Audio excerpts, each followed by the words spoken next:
I never expected that a simple crick in my neck would change my life, but that's exactly what happened. It's funny how the biggest shifts can start from the smallest, most mundane pains. For me, it started with a dull ache that bloomed into a sharp, insistent protest every time I turned my head. It was the price I paid for spending 12 hours a day hunched over a graphics tablet, chasing deadlines, and forgetting to be a person with a spine. But that pain, as inconvenient as it was, became a doorway to something I had stopped believing I would ever find. My name is Lucas. At the time, I was 28, living a life that was comfortable in its predictability and quietly, almost imperceptibly, lonely.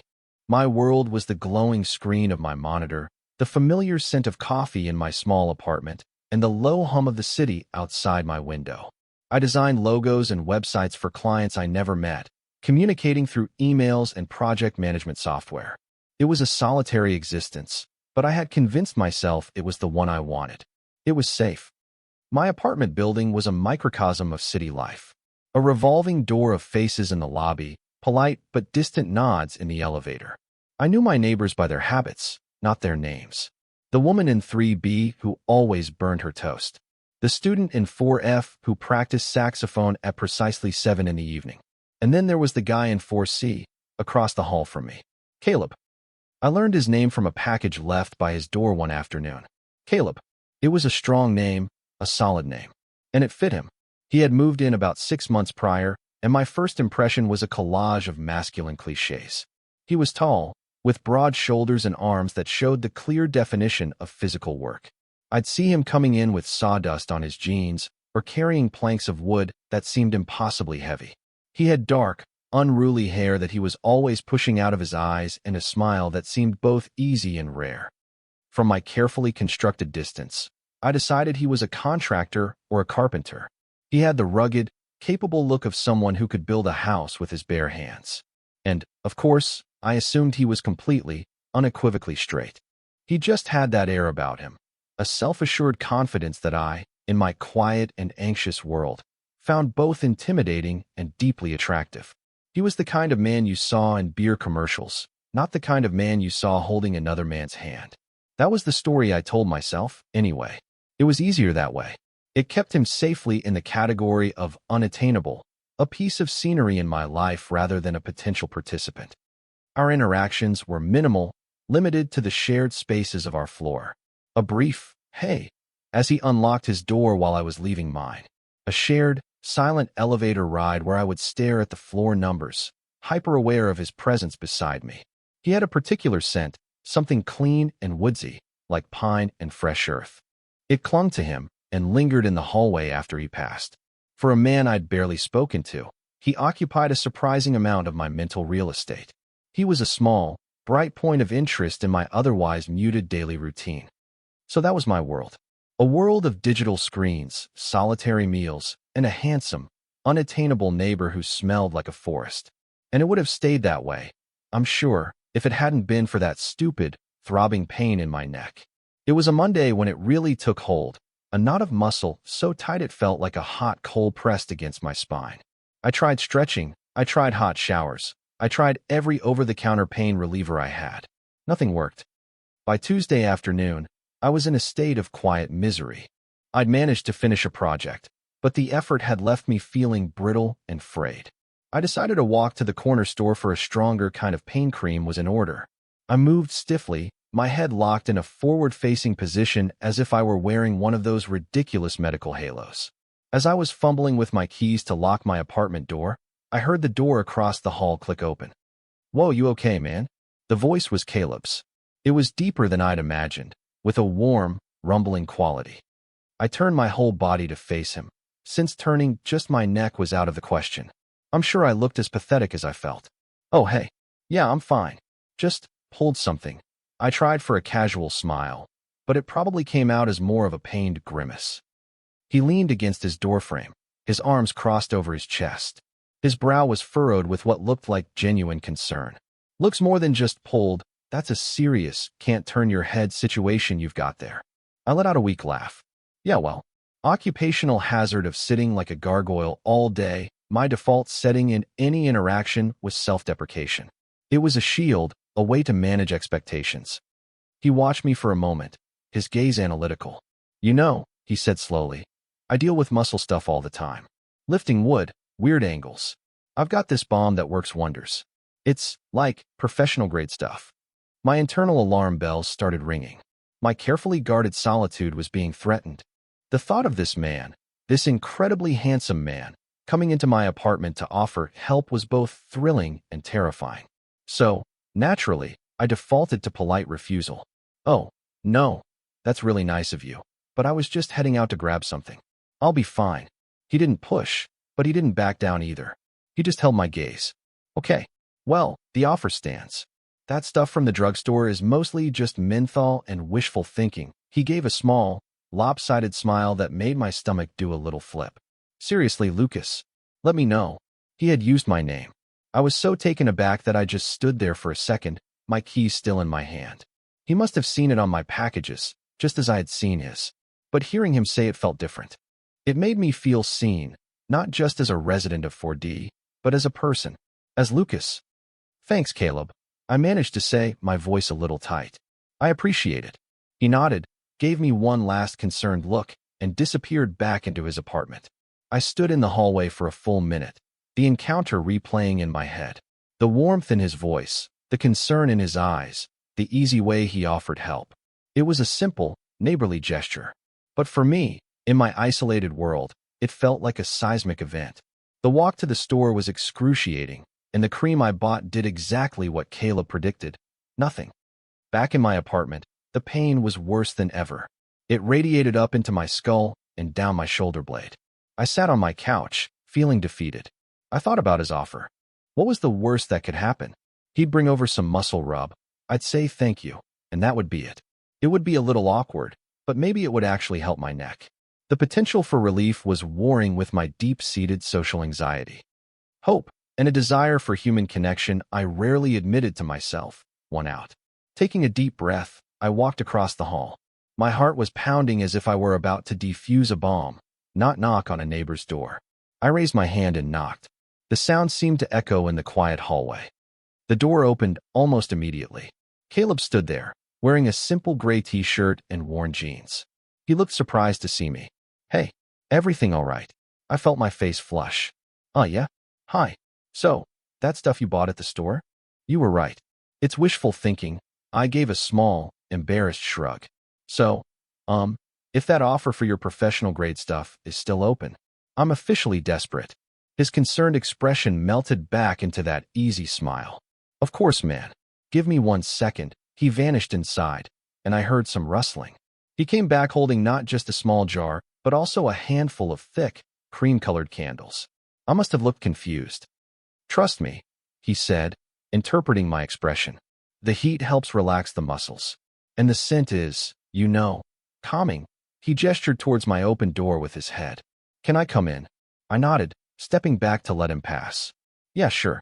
Of course, my apartment suddenly felt too small, too cluttered, too representative of my messy, solitary life. I was intensely aware of the stack of books on the coffee table, the throw blanket haphazardly draped over the armchair, the faint smell of yesterday's takeout. Caleb didn't seem to notice or care. He walked over to my coffee table and began setting the candles down. Where's a good spot? Somewhere the heat can kinda radiate towards you.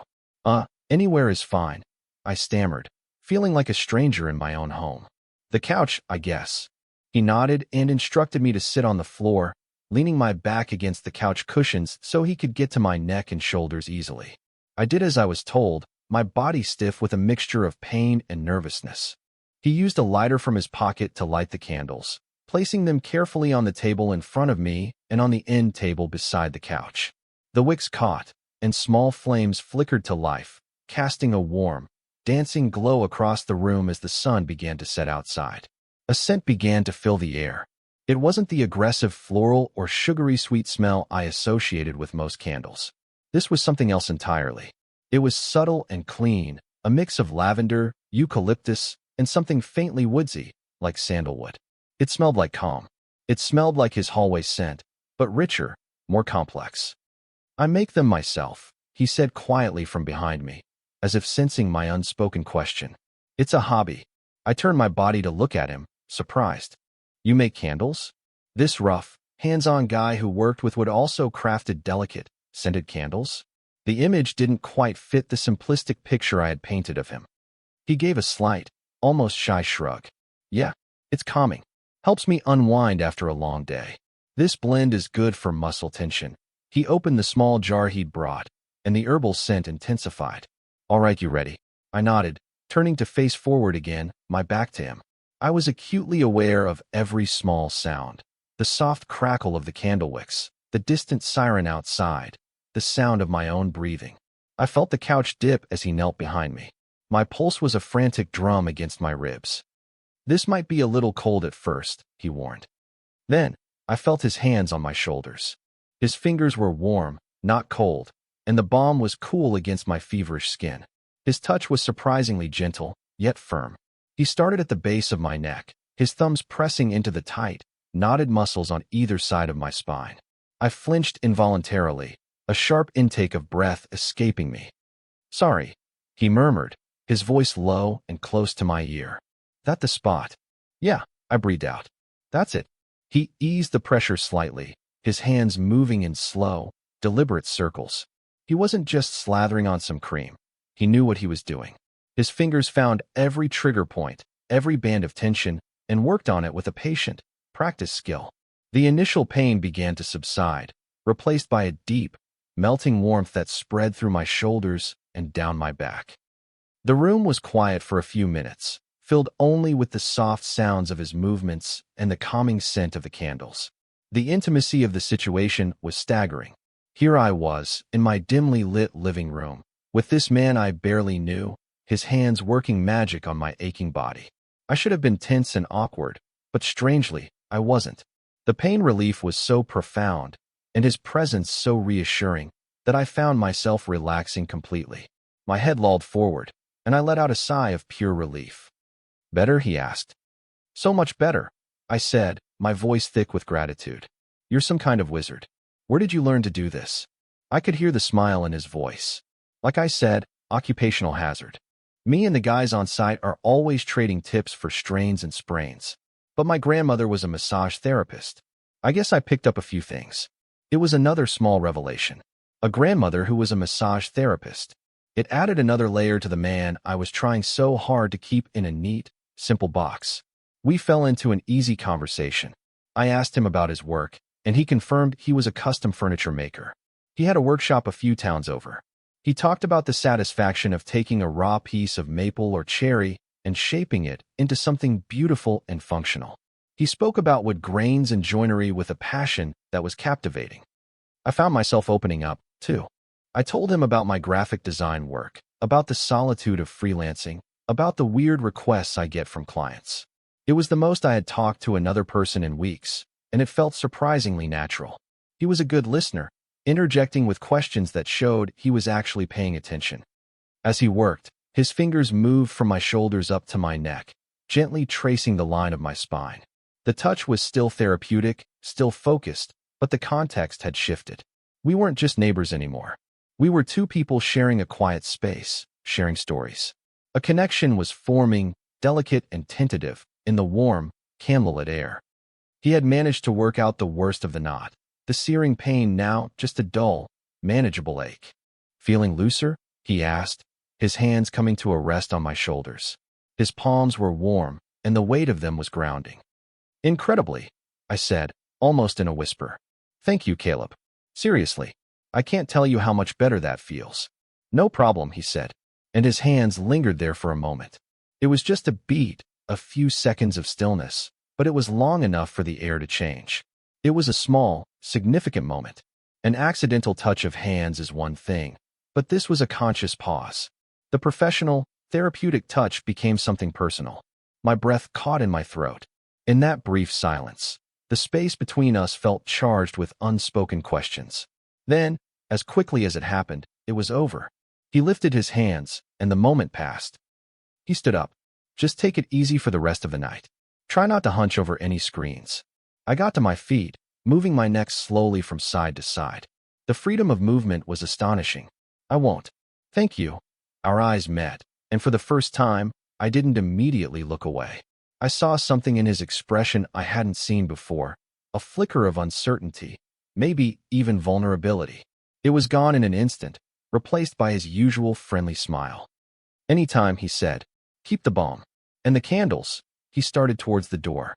"Let me know if it seizes up again." And then he was gone, leaving me alone in my apartment, which now felt transformed. It was filled with his scent, the warm glow of his candles, and the lingering memory of his touch.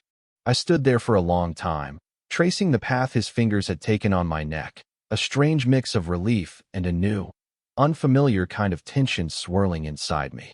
The pain in my neck was gone, but it had been replaced by a different kind of ache, one that was located squarely in the center of my chest. The turning point didn't come with a crash of thunder or a dramatic pronouncement. It arrived quietly, in the flickering, scented darkness of my living room. After he left, I sank onto the couch, my body buzzing. The pain relief was immense, but my mind was anything but calm. It was racing, replaying every moment, every word, every touch. He had continued the massage for a long time, much longer than was probably necessary to work out the knot. The conversation had flowed easily, but beneath it, another current was running, one I was only now beginning to understand. The atmosphere he had created with the candles, the low light, the focused, gentle nature of his care, it felt less like a neighborly favor and more like a seduction. Was that crazy? Was I projecting my own quiet hopes onto a simple act of kindness? My internal debate was raging. The cautious, rational part of my brain insisted he was just being a nice guy, a genuinely helpful person who happened to know a bit about massage. He was probably like that with everyone. The other part of me, the hopeful, lonely part, fixated on the details. The way his voice had softened when he was close to my ear. The way his hands had lingered on my shoulders. The way he had looked at me just before he left. The air grew thick with the scent of lavender and sandalwood. He had told me to take it easy, so I decided to lie down on the couch and just be. The candlelight threw dancing shadows on the ceiling. I closed my eyes, but the sensation of his touch was still ghosting across my skin. I could feel the phantom pressure of his thumbs on my spine, the warmth of his palms on my shoulders. His hands were strong and calloused from his work, yet his touch had been incredibly precise and gentle. He had moved with a confidence that was deeply calming. As he worked his way up my neck, his fingers had brushed against the sensitive skin just below my hairline. I remembered the jolt that went through me, a spark of electricity that had nothing to do with muscle relief. It was a purely sensual feeling, unexpected and overwhelming. Then came the moment that my mind kept returning to, examining it from every angle like a jeweler with a precious stone. He had been tracing the tense cords along the side of my neck, his touch firm and steady. His fingers followed the muscle all the way up to where it met the base of my skull. And there, his thumb had rested for a moment, pressing gently into the hollow there.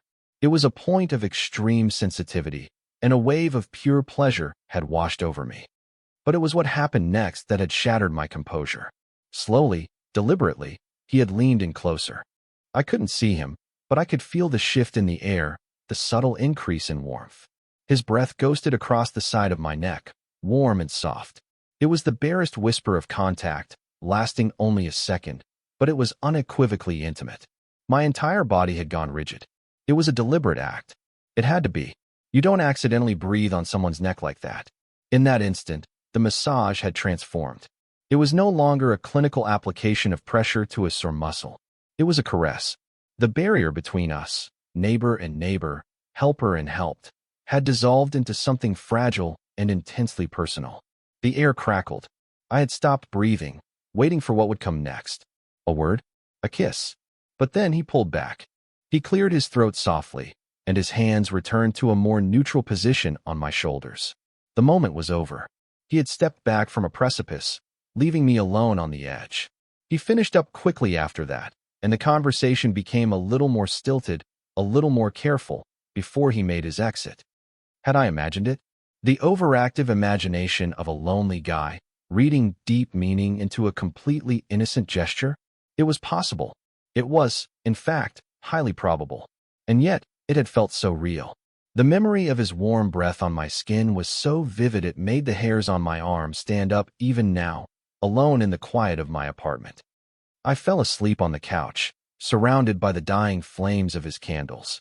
My dreams were a confusing jumble of images and sensations. The scent of sandalwood, the feeling of strong hands, and a profound sense of longing. I woke up hours later, in the dead of night, the room dark and cold. The candles had all burned out. My neck felt remarkably better, but my heart was a mess. The next 2 days were a special kind of hell.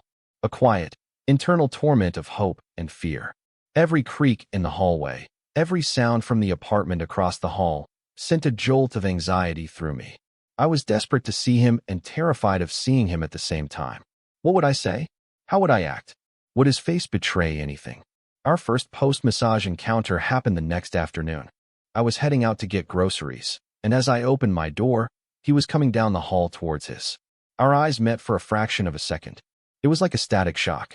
All the unspoken tension from the other night came rushing back, filling the small space between us. "Hey," he said, his voice a little strained.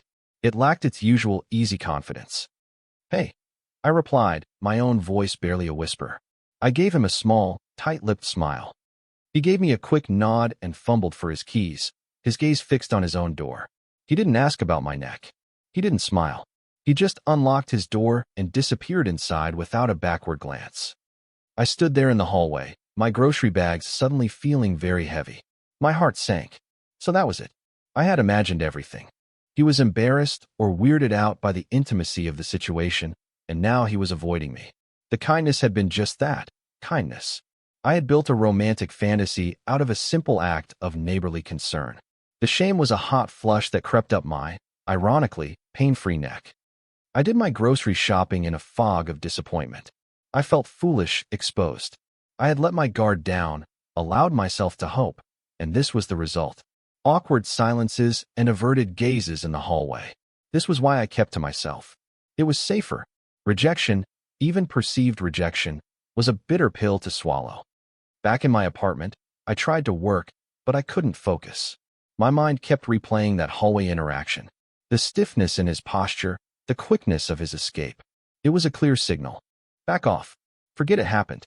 I resolved to do just that. I would be polite, distant, and go back to being the quiet neighbor in 4D. It was for the best. The next day, the same thing happened. I saw him by the mailboxes in the lobby. This time, I was the one who looked away first. I grabbed my mail and practically fled towards the elevators, my heart hammering against my ribs. I could feel his eyes on me, but I didn't dare turn around. We were two strangers again, orbiting each other in a universe of unspoken awkwardness. That evening, I was curled up on my couch, trying to lose myself in a movie, but mostly just staring blankly at the screen. The scent of his candles had faded from the apartment, and the memory of that night was starting to feel like a dream. Maybe I really had made it all up.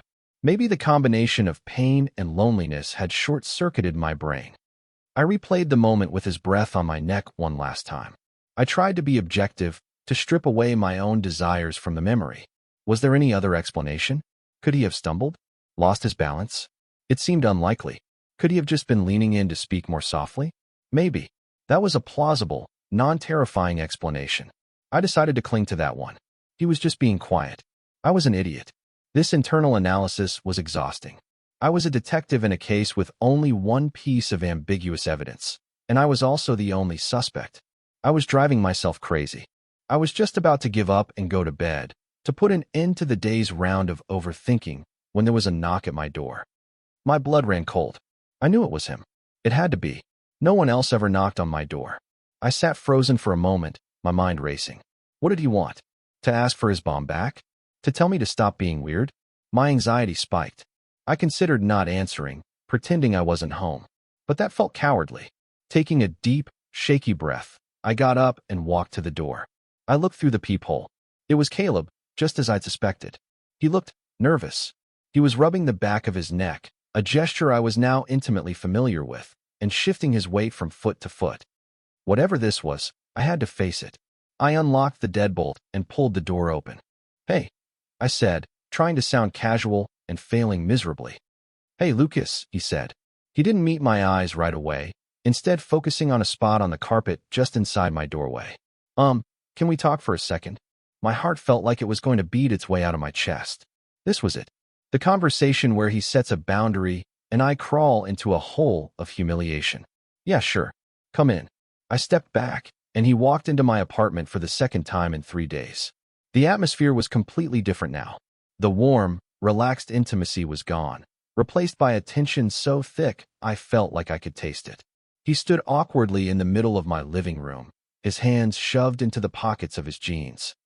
I closed the door and leaned against it, my arms crossed protectively over my chest. "What's up?"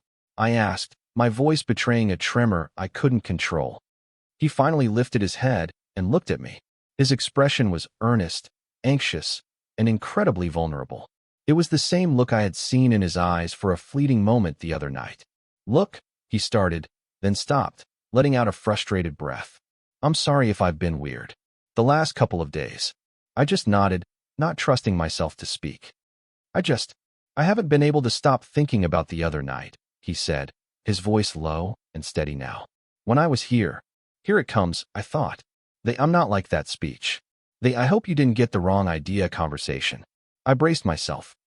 "The thing is," he continued, taking a small step closer, "I feel like I need to be honest with you. About why I offered to help." My brain stuttered to a halt. That was not the direction I had expected this to go. He took a deep breath, like a diver preparing to plunge into deep water. "My offer, it wasn't just about your neck, Lucas.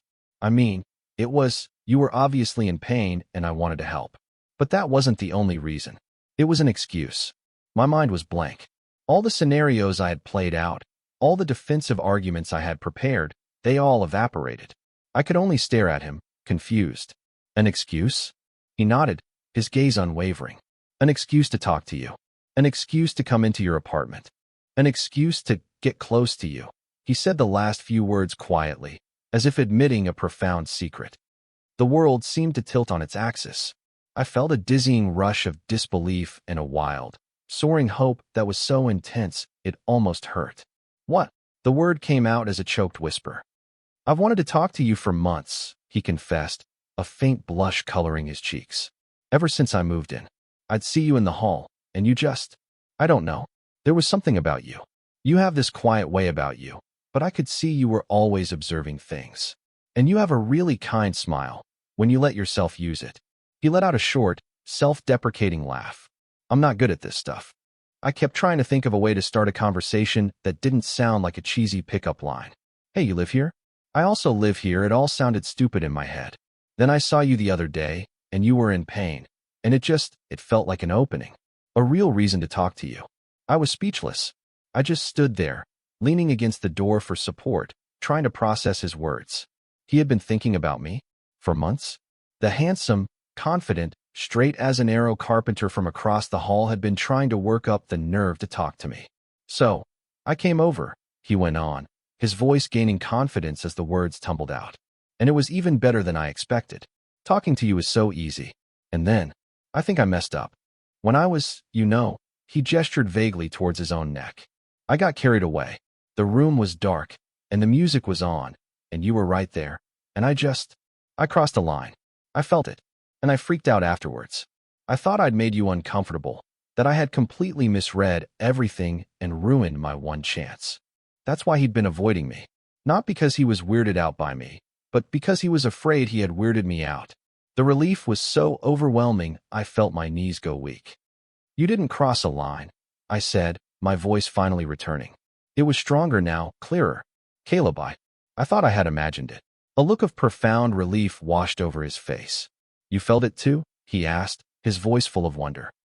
I nodded, a real, genuine smile finally breaking through my anxiety. "I felt it too. And I've spent the last 2 days convincing myself I was crazy for thinking it was anything more than a neck rub." A slow smile spread across his lips, transforming his entire face. The anxiety vanished, replaced by a warmth that reached his eyes and seemed to fill the entire room. He took another step, closing the remaining distance between us.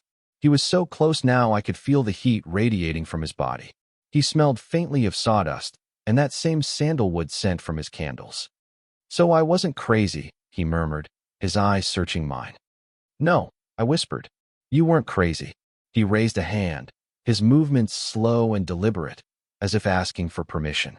He gently cupped my jaw, his thumb stroking softly along my cheek. His touch was electric. All the lingering tension, all the fear and doubt, melted away under the warmth of his hand. "Good," he said, his voice barely audible. And then he leaned in and kissed me. It wasn't like the chaste, almost contact of the other night. This was a real kiss. It was gentle at first, questioning, but when I responded, kissing him back with all the pent-up hope and longing of the past few months, it deepened. It was a kiss of profound relief, of mutual acknowledgement. It was the closing of a painful distance and the beginning of something new and terrifying and wonderful. When we finally broke apart, we rested our foreheads together, both of us breathing heavily. "So," he said, a breathless laugh in his voice. "My neck feels a lot better now." I laughed, a real, joyful sound. Mine too. The awkwardness was gone, incinerated in the warmth of that kiss. In its place was a fragile, shimmering certainty. This was real. This was happening. That conversation, that single, impossibly brave kiss, was the start of everything. In the weeks that followed, my small, quiet apartment became a place filled with laughter and conversation. It was no longer just my solitary sanctuary. It was our space. Caleb would come over after work, smelling of wood shavings and turpentine, and I would make us dinner. We would eat sitting on the floor by the coffee table, talking for hours about everything and nothing. I learned about his family in Ohio, about his dream of one day building his own cabin by a lake. He learned about my passion for art, about the frustrations and triumphs of being a freelance designer. I showed him my portfolio, and he looked at my work with a genuine interest that made me feel seen in a way I never had before. He, in turn, took me to his workshop, a huge, dusty space that smelled wonderfully of cedar and machine oil. He showed me the pieces he was working on, a beautifully crafted dining table, an intricate bookshelf, and the pride and passion in his voice were mesmerizing. He was nothing like the one-dimensional character I had created in my head. Yes, he was strong and capable, but he was also thoughtful, sensitive, and had a surprisingly goofy sense of humor. He still made his candles, and my apartment was now permanently scented with his custom blends of sandalwood, pine, and lavender. He would bring over new ones for me to try, his face lighting up with pleasure when I told him which ones I liked best. We went on dates. We walked through parks. We explored little hole-in-the-wall restaurants. We went to the movies. It was all so normal, so wonderfully, beautifully normal. And with every passing day, the anxiety that had been my constant companion for so long began to recede. Being with Caleb felt easy. It felt right.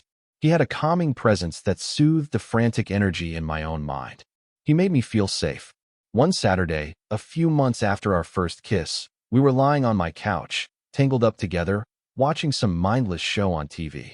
The late afternoon sun was streaming through the window, illuminating the dust motes dancing in the air. His arm was draped around me, my head resting on his chest. I could feel the slow, steady rhythm of his heartbeat beneath my ear. A candle, one of my favorites, eucalyptus and mint, was burning on the coffee table. He was absently playing with my hair, his fingers tracing patterns on my scalp. My neck, once the source of so much pain and the catalyst for our meeting, was now completely fine. But his hands still found their way there often. His touch was a familiar comfort, a constant, reassuring presence.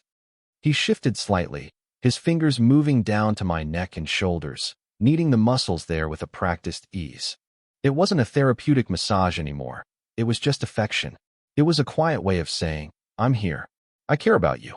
"You know," I said softly, breaking the comfortable silence. "I was so sure you were straight." I felt the rumble of his laugh in his chest. "Yeah, I get that a lot.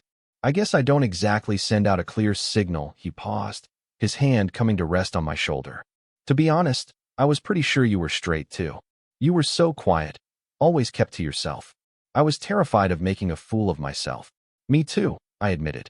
"I had this whole narrative about you being the rugged carpenter who probably had a supermodel girlfriend."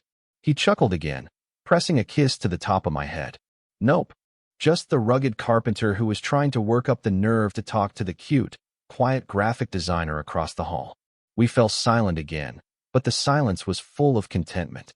I thought back to the person I was before Caleb knocked on my door with his candles and his kindness. I had been living a life behind a screen, both literally and figuratively. I had built walls around my heart to keep it safe from the possibility of pain and rejection, but in doing so, I had also locked out the possibility of joy and connection. Caleb, with his straightforward honesty and gentle persistence, had found a crack in those walls. He hadn't broken them down. He had simply shown me that it was safe to open the door myself. He showed me that vulnerability wasn't a weakness, but a bridge. It's amazing, isn't it? How life works. You can spend years thinking you know exactly who you are and what your life will be, living within the careful boundaries you've set for yourself. And then one day, you pull a muscle. A neighbor you've been secretly watching offers to help. And in the warm, flickering glow of candlelight, a new story begins to write itself. A story you never would have been brave enough to imagine on your own, but one you suddenly can't imagine living without.